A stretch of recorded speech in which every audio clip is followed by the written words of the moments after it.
Hello students, आज हम देखेंगे क्या सीएस एंड नेट दिसंबर 2025 जो रियल एनालिसिस में एक क्वेश्चन आया था उसको हम ओनली 15 सेकंड में सॉल्व करेंगे। ठीक है, कैसे सॉल्व करते हैं, चलो क्वेश्चन पे चलते हैं। क्वेश्चन ये क्या है, let alpha beta belongs to zero से infinite, consider the infinite series. ठीक है, इस प्रकार का कोई भी इनफिनाइट सीरीज दिखे तो हमें सीधा कौन सा टेस्ट लगाना है, बर्टेन्स टेस्ट। ठीक है, जब भी इस प्रकार का क्वेश्चन दिखे तो हम ये टेस्ट लगाएंगे। ठीक है, चलो देखते हैं इसमें कन्वर्जन कब होता है और डाइवर्जन कब होगा।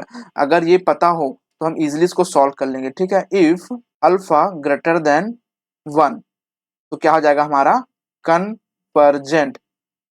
ठीक है, अगर हमारा अल्फा ग्रेटर देन 1 है तो हमेशा कन्वर्जेंट होगा। ठीक है, बीटा कुछ भी हो चल जाएगा। ठीक है, और अगर अल्फा इस लेस देन इक्वल टू 1 हो तो क्या हो जाएगा हमारा डाइवर्जेंट। ठीक है, ये प्रॉपर्टीज याद रखना टेस्ट का। सेकंड क्या है, if alpha equal to 1 and beta greater than 1 तब क्या होगा कन्वर्जेंट। और डाइवर्जेंट के लिए क्या चाहिए, alpha equal to 1 and beta is less than equal to 1 है तो डाइवर्जेंट। ठीक है, अगर ये हमें दो चीज पता है, ठीक है, अगर ये हमें दो चीज पता है तो हम इजिली इस क्वेश्चन को सॉल्व कर लेंगे। क्या है देखो, यदि अल्फा का वैल्यू 1 से बड़ा हो, ठीक है, बीटा कुछ भी हो चलेगा तो हमेशा कन्वर्जेंट होगा 100%। यदि अल्फा का वैल्यू 1 से छोटा है तो डाइवर्जेंट होगा। ठीक है, अब देखो सेकंड वाला, यदि अल्फा का वैल्यू 1 है और बीटा का वैल्यू 1 से बड़ा होना चाहिए तभी वो कन्वर्जेंट होगा, और अल्फा का वैल्यू 1 है और बीटा का वैल्यू 1 से छोटा हो गया तो डाइवर्जेंट हो जाएगा। ठीक है, चलो देखते हैं, अब ऑप्शन लगाते हैं। ठीक है, चलो ऑप्शन क्या है देखो, which the following statement is true. ठीक है, the series convergent for all alpha belongs to 0 to 1। ठीक है, and for all beta belongs to 1 to infinity। ठीक है, चलो अगर हम इसमें रख देंगे क्या, अल्फा का वैल्यू 1/2 रख देता हूँ। ठीक है, अल्फा का वैल्यू 1/2 और बीटा का वैल्यू रख दू मैं 2। ठीक है, तो अब प्रॉपर्टी देखते हैं। देखो अल्फा का वैल्यू 1 से छोटा है, ये वाला लग गया, अल्फा का वैल्यू यदि 1 से छोटा है, ये वाला।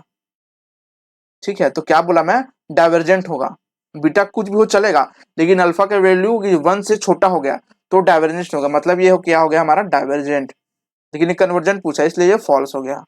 ठीक है, the series convergent for alpha equal to 1 and beta equal to 1। Alpha भी 1 बीटा भी 1 तो क्या हो जाएगा जी, देखो अल्फा का वैल्यू यदि 1 है और बीटा का वैल्यू 1 से बड़ा होगा तभी कन्वर्जेंट होगा। तो ये वाला प्रॉपर्टी लग गया कि नहीं, अल्फा का वैल्यू 1 और बीटा का वैल्यू 1 तो ये क्या हो गया डाइवर्जेंट, तो ये भी फॉल्स हो गया। ठीक है, उसी प्रकार थर्ड देखते हैं, अल्फा का वैल्यू 1 और बीटा का वैल्यू 2, कौन सा लग गया जी, देखो अल्फा का वैल्यू ये वाला, अल्फा का वैल्यू 1 और बीटा का वैल्यू 2 जो कि 1 से बड़ा है तो क्या हो गया, ये कन्वर्जेंट, मतलब ये हमारा ऑप्शन सही है। The series convergent for all alpha belongs to 0 to infinity, मान लेते हैं इसके जगह हम 1, इसके भी जगह ले लेते हैं 1। ठीक है, तो क्या हो गया देखो, ये वाला लग गया ना, अल्फा का वैल्यू 1 और बीटा का वैल्यू 1 तो क्या होगा डाइवर्जेंट, मतलब ये भी फॉलो।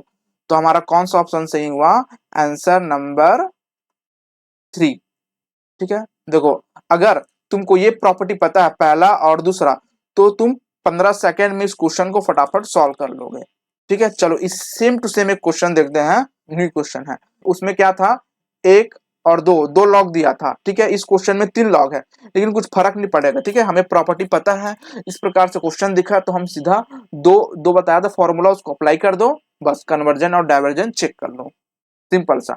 ठीक है, तो मैं तुमको ये क्वेश्चन देता हूं, इसका आंसर तुम कमेंट बॉक्स में आंसर करो, देखते हैं कौन कौन सही करते हैं। ठीक है, अगर ये लेक्चर तुमको अच्छा लगा तो please like comment and subscribe कीजिए। Thank you.